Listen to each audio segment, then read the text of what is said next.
Before we begin stitching our straight seam with a turned corner, we need to pin everything together, and you also need to make sure that you have cut this out correctly.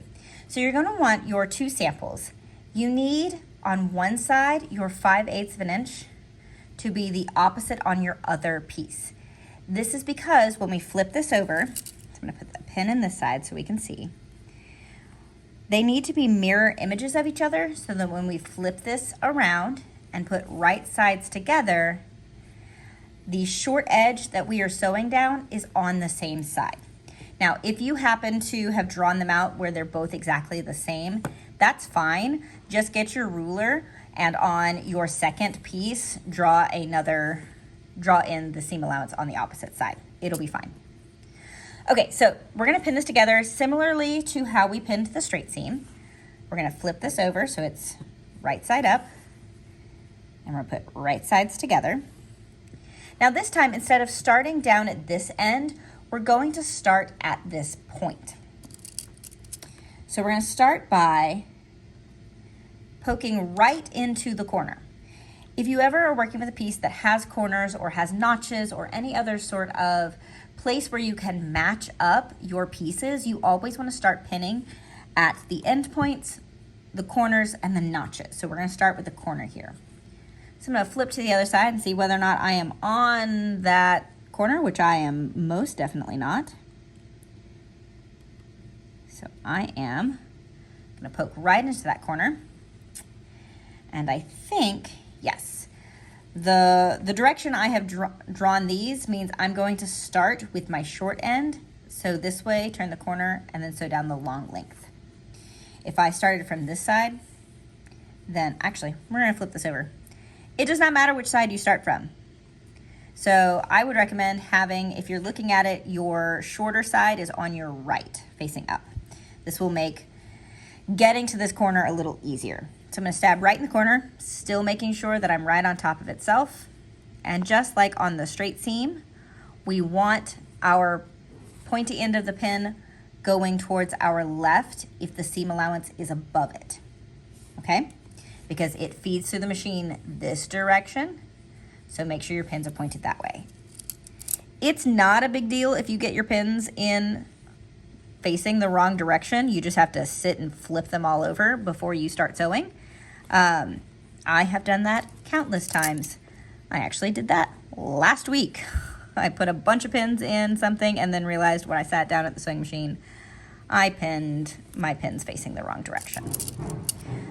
So as you can see, I'm still pinning this exactly like I pinned the straight seam. I'm just matching up both sides, making sure it is all lined up, and I'm going all the way across. Whoa, that definitely did not hit on the line. Let's fix it. Make sure as you're going, you're double checking your work to make sure that it is perfectly straight. The reason we sew on a stitch line is because this makes for a more accurate garment. And you can't always trust that you or someone else cut the seam allowance correctly. So stitching on the stitch line means that we don't have to worry about whether or not this is perfectly matched up. Because if you notice right here, this is just fractionally off from each other, but the line below it is perfectly lined up. Okay, so I've got my pins across the long edge, and then I want at least one pin here on this short edge. And I'm gonna pin down here at down on this side to make sure that these lines are lined up. That is not quite straight. So I'm gonna fix that. There we go. Actually, there we go. There was a weird bubble coming from this fabric. It was hard to tell on the screen, but I could see it in person. Okay, so now that we are all pinned up, we are ready to begin sewing. Now that everything is pinned, we are ready to stitch on this seam. Don't forget to double check your settings and make sure your stitch length is set at 3. And my foot pedal. All right, I'm gonna line up right on the stitch line, just like I did before. Pull my pin out and start sewing, making sure that I backstitch. And I just follow the line.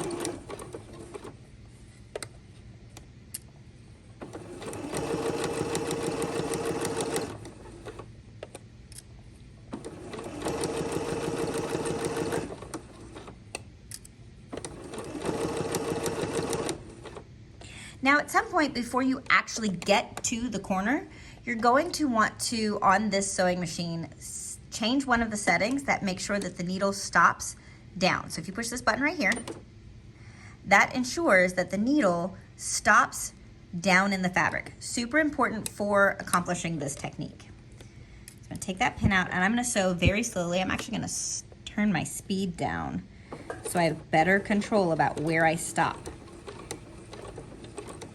Slowly and carefully, I'm approaching the corner. And actually, I personally like to make sure that I hit the corner by turning the hand wheel.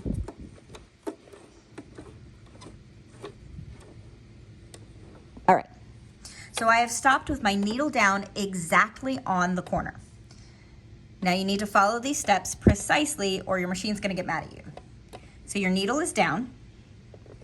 With the needle down, you can lift the pressure foot.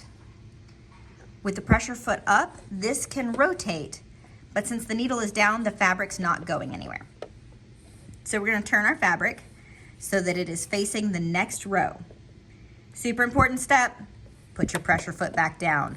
I see many, many beginners forget to put the pressure foot back down. Okay, so we have now turned the corner. We're ready to continue sewing forward.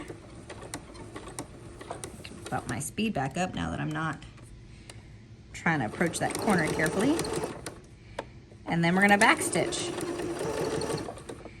And it's still set with the needle going down, so I have to push that button again to get the needle up and out of my way. And I can trim my threads. Make sure that I trim both ends. No loose tails. And there we go. I have stitched perfectly and I've got a nice 90-degree corner right there. And I've backstitched the beginning and the end. Let's look at the back side. Not bad. Little wobbly, that's probably just a pinning thing, but honestly, this is totally within the realm of the margin of error for sewing. Okay, so the last step we're gonna do is we're gonna clip this corner. And all you're gonna do is you're going to cut across the corner. I'm gonna draw a line so you can see where I'm cutting. We're gonna cut across the corner like this, so that when we go to flip all of this right side out, we don't have a bulky amount of fabric. Because if we were to try to flip this right side out and press it, there's so much fabric in this corner that it's really bulky and we can't get a nice sharp point. So we're gonna clip the corner. And I like to put my fingers on top of the stitches that make up the corner to make sure that I do not cut any of these threads. Because if you cut too close and cut through these threads, you have now ruined that corner and you need to sew a new piece. Just clip my corner just like that. Now we can take it to the ironing board and finish it up. Now the final step for finishing our straight stitch with a corner is we are going to turn this right side out and press the seams. So we've already clipped our corner here, which means when we go to turn this right side out, I'm going to stick my thumb into the corner, put my finger on top of my thumb, so I'm kind of rolling this over my fingers to get that corner poked out. Now that we have clipped this corner, there's not as much bulk in that corner there. To help you get a nice crisp corner, because you sewed a nice crisp pointy corner, I like to use a pencil. I actually use a knitting needle most of the time, and just gently push at that seam. You can actually kind of see me rolling in there to get that corner to sit out nice and sharp. Perfect. There are things called point turners. Actually, let me grab one and I'll show you what that looks like. So this is a sewing gadget that actually has a couple of different mechanisms on it, but this right here is a point turner, and so you're just gonna gently, emphasis on the word gently, push it into the corner to poke all of those fibers out. The reason you want to do this gently is if you push too hard, you can poke through the fabric. And kind of poke from both sides. Get this nice and as pretty as I am capable. Yeah, that looks really nice. Okay, so I'm gonna start with this short end. And I am gonna I can see the seam right here, and I'm just kind of rolling it into place so that it looks like I've pressed it open, but I really haven't.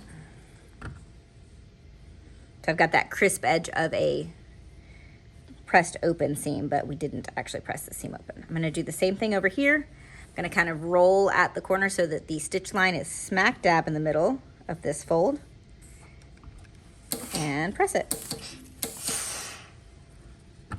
And there you go. Your straight edge with a corner is complete.